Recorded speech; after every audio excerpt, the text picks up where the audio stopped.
All right, all right, all right. This is You Can't Make This Shit Up. Your host, David Washington, Joel Davis, JD, and we are going to talk about term limits. Senate Bill 438 proposes term limits for county commissioners barring reelection after 8 consecutive years. Legislators elected before 2024 will be grandfathered in. If passed, counties without term limits must hold referendums. Similar legislation, House Bill 57, is progressing in the House as we speak. So let's go. JD, what say you? Well, as you know, because we spoke a little bit earlier, David, I'm not a big fan of term limits. I would have been 20 plus years ago, Sure. but then I've seen them in effect in different cities and counties that we do business in and around the state, and the outcome has not really been what I would have expected. It doesn't seem to be all that positive an effect because as the elected officials are term limited out, the unelected bureaucrats just stay forever and ever and ever. They end up building up power and they end up basically running things. And so you have people that basically representation without being able to vote for them. I agree. And with the institutional knowledge that leaves after a particular legislator, the county commissioner, for instance, here in Orange County, after 8 years, it's gone. That's right. And so the new person has to, learn, how county government works. And it does slow down the process. It does slow down some progress in regards to just moving projects along in the system.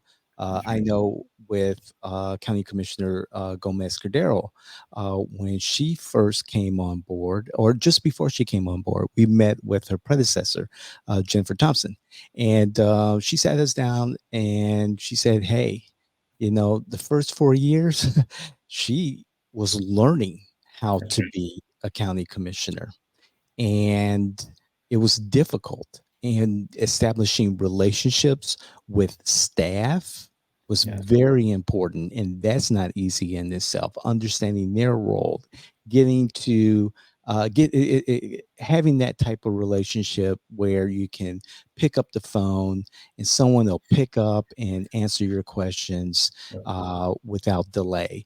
That's not easy. And then the next 4 years was about really, working with the community, working Mhm. with businesses, developers, so forth and so on. And so I like the idea of term limits when voters actually vote and they determine That's right. if someone should stay in office or not. But to force this, I can maybe 12 years, maybe. However, I still think that takes away from the responsibility of civic engagement. That's right. And you, like you had said, we essentially have term limits. They're called elections.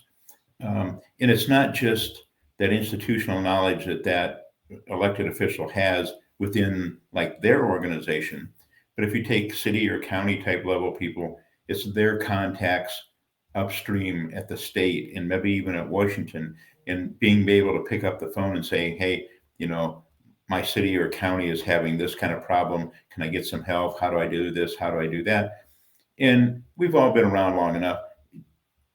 A lot of stuff gets done based on friendships. I mean, it sounds Right. kind of bad, but if I have a state senator or representative or someone in Washington I'm friends with, and I call them as a county commissioners, you know, if we're friends, they're likely to try to figure out a way to get me what I'm asking for, assuming it's reasonable.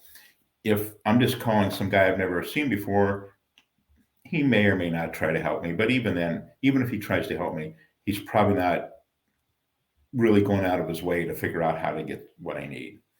Sure. And so I worry about that. I think this got generated, well, it is getting generated at the state level. And I think, as bad as it sounds, I think possibly this is coming from the governor's office. He knows he's term limited out pretty quickly. he may or may not realize he kind of shot himself in the foot on the presidential election. And I think, and even if he doesn't think that's true, he has from 2026 to 2028 that he'll be a nobody. That's correct. That's all the time in the world for a politician. So he's looking for some place to jump to. And I've heard that he's wanting to run for Senate. And that may or may not be true. And I don't think he could beat either one of the existing senators. But if he term limits him out, he's pushing for term limits. He just coincidentally creates an open slot for himself to run for. Um, Exactly. and this legislature they voted, and they're doing some things to try to encourage the federal government to have term limits. I don't think it'll matter, but and I kind of wonder if maybe that's where this whole thing kind of originates from, and then it kind of flows downstream from that into the county and city levels. But if they're going to have referendums, they could already put term limits on themselves with referendums if they wanted. Right. In regards to the governor, or particularly the calls for Article 5 constitutional convention, uh, the talk of term limits for Congress, for the Senate, is there, and I'm thinking, what is the issue behind all this? Who's really pushing this, and how it's going to benefit those who are looking to have this put in place? I prefer to leave the Senate and Congress as is. If people Yeah. want to leave someone in Congress for 30, 40, 50 years, that's on them. If they don't see the progress in their community because they have a congressperson who's been there for years and just hasn't delivered, that's on them. Mhm. However, it works the other side too. In regards to coming back to the more local level, I see here in Orange County, we have term limits on our county commissioners. However, in Osceola County and also in Seminole County, if I'm not mistaken, there are no term limits for their county commissioners. And I see how that works, particularly in Seminole County, and seeing how people seem to come together on a particular issue, and they're firm on it. They're firm on their promises. They deliver on those promises, and they protect those promises to their community. Right. When you have a situation here in Orange County, there's issues that are similar to Osceola and also in Seminole, that you see a sense of urgency. We got to get this done. We got to get this done That's because right. we don't know who the next county commissioner is going to be. If they're up for reelection, there's a good chance that they will be reelected. However, if they're not and they're termed out, there's this sense of urgency and anxiety about getting legislation passed quickly, and sometimes that's not the best environment of creating legislation and ordinances and so forth. Right. Well, and a tiny little piece is when they're term limited out, a lot of those people are career politicians that just feel like they have to have some title associated with them. So, God forbid they don't get invited to the next free rubber chicken banquet dinner. And It's true. a lot of them, if they've been elected for a while, it feels like their whole sense of self worth becomes tied to that title.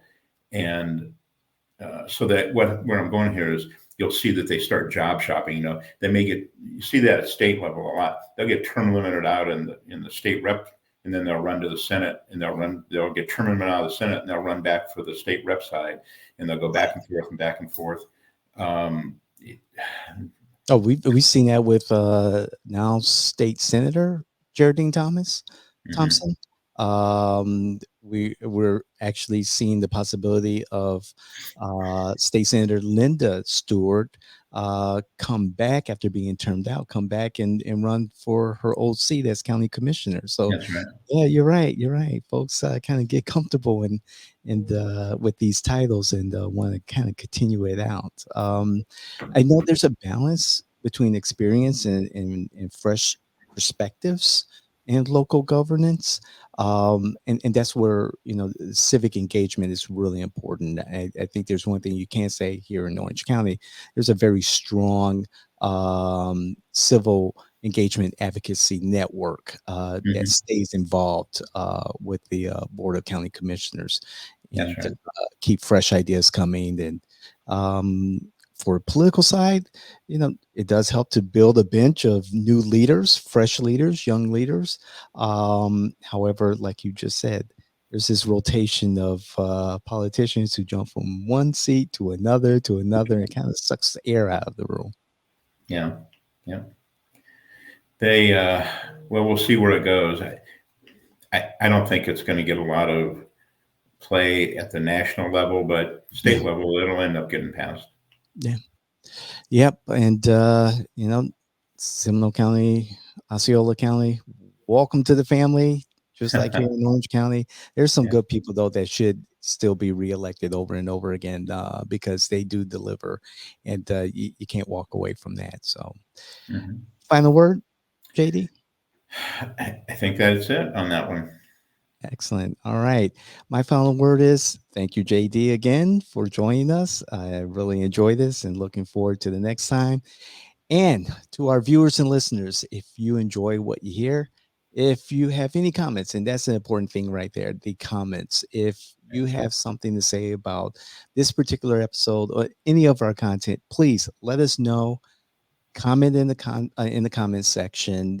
We want to know what you think. We want to know the facts, not necessarily your feelings, and we will respond as quickly as we can. I enjoy responding to comments to our content. We've been blowing up a lot lately. I really appreciate our new viewers, our new subscribers also. That's really cool. And we want to give, JD a reason to come back, week after week after week after week. So please like, share, hit the notification button across all of our channels. We're everywhere. Don't forget, go to our website, subscribe to the Informer newsletter, check out our blog. We've got so much going on, but we really enjoy the fact that you are part of our community and that we're engaging every week. So we'll see you the next time. Thank you. This is the Jay and Washington Network. Thank you, JD. See you later. Thank you for having me on again. Of course.